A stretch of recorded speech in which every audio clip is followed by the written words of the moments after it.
This is a column I called "Is It Life After High School Reunions?" There's a couple of parts to this, and in an obvious bit of typecasting, Scott will be playing my brain.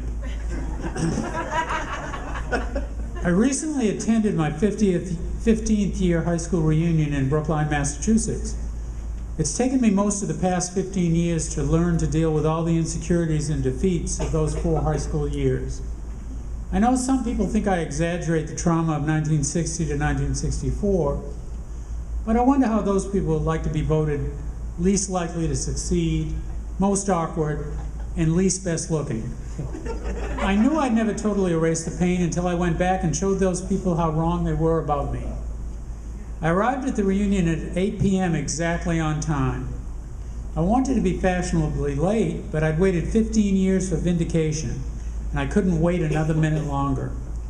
And I was elated to see Sydney Chester as soon as I walked into the room. I never really liked Sydney that well, but we hung around together a lot, so I guess we were friends. But no matter what I did, he could always do me one better. I heard that Sid was a lawyer, and the anticipation of the conversation, where I told Sid that I used to be a lawyer, but now I was a judge, had provided me with many happy moments since the reunion had been planned.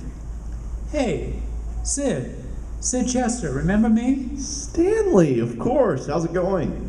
Pretty good. I understand you're a lawyer now, Sid. Ask me what I do, Sid. Ask me what I do. That's right. I've been in practice for about 7 years now. Hey, that's great. Now it's my turn. Ask me what I do. I got married right after I graduated law school, and I've got 2 little girls. Hey, here's a picture.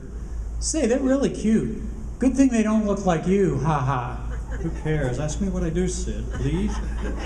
Stan, I heard you were a lawyer too, and you're practicing somewhere out west. Is that right? My moment of triumph was at hand, and I was going to milk it for every ounce it was worth. Well, I'm not practicing exactly. You're not? No, I'm not practicing exactly. Well, come on then. What are you doing exactly? Actually, Sid, I'm a judge. Put that in your briefs and file it. Hey, that's really good. It's okay. Really good? Who are you kidding? It's fantastic considering you're still an attorney. Eat your heart out, Sydney. I waited 15 years, but it was worth it. You know, it's quite a coincidence you being a judge. I just wrote a book about judges. You wrote a what? Not a book. I could live with an article in an obscure legal periodical, but please, God, not a book. Yeah, I just wrote a book about judges.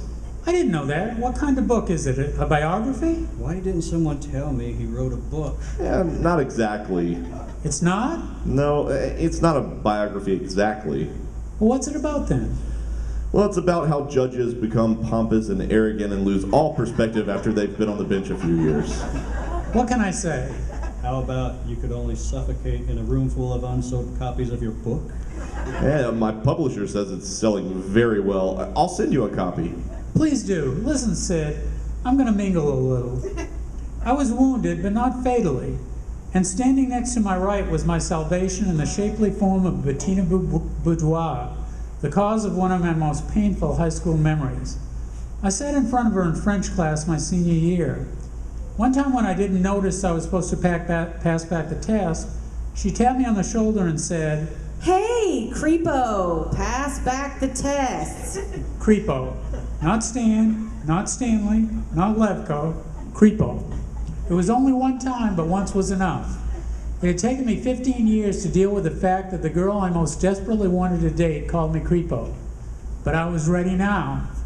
No doubt, Bettina had forgotten she called me that since it was such an insignificant part of her life. And the past 15 years had blessed me with a certain savoir-faire that would guarantee that creepo would be the last thing she would think of. I tapped her on the shoulder. "Bettina, bet you don't remember me." She stared. Finally, she said, "Creepo? "Huh?" Creepo. That's what I called you once. Don't you remember? "No, I don't recall. My name's Stan. You call me Stan or Stanley. I'm not sure which." Please, Bettina, have the common decency to tell me you've mixed me up with someone else. Stan! It was you. I'm sure of it. I only said it once, but I'm sure it was you. Now that you mention it, I vaguely do remember something like that. I guess I'd forgotten. Does anyone here have any cyanide tablets? I remember it really bothered you then. Say it doesn't still bother you, does it? No, not at all. I'd settle for some hemlock or a rusty razor blade. I was beginning to feel sick to my stomach. Look, Bettina, I feel sick. I've got to go to the bathroom. Why did I have to tell her all that? Why didn't I just say I had to leave for a minute? I went to the bathroom. I stared in the mirror. I could almost see pimples popping out of my forehead. And when I looked down at my feet, I thought I saw the top of white socks beneath my suit pants. I glanced at my watch. It was 8:15. It had taken exactly 15 minutes to unravel 15 years. Stanley!